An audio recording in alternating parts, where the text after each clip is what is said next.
આજ તો બાપા વાડીમાંથી કંટોલા તોડી આવ્યા હતા. કંટોલાનું શાક કોને ભાવે કમેન્ટ કરીને કહેજો.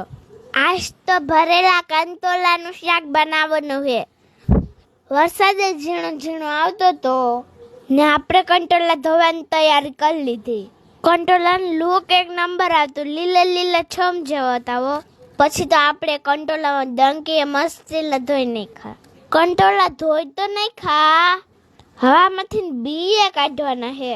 પછી તો આપણે કંટોલામાંથી બીએ કાઢવાનું કામ ચાલુ કરી નાખ્યું. આમાંથી બીજા નીકળી જાય તો જ આમાંથી લસણ ચટણી ભરાય ને, એટલે આમાંથી આપણે બીયા કાઢવા પડે. પછી તો ઘડીકમાં આપણા કંટોલામાં બીજા નીકળીને કમ્પ્લીટ થઈ જતા.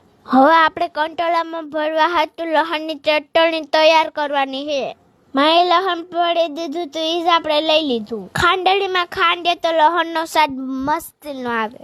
થોડીક વાર લસણને ખાંડ્યું ને આપણું લસણ મસ્તીનું ખંડાઈ ગયું.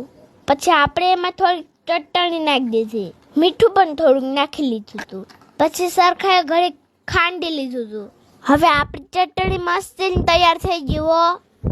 પછી તો આપણે કંટોલા ભરવાનું ચાલુ કરી નાખ્યું હતું. એક પછી એક આપણે બધા કંટોલા ભરી નાખવાના છે.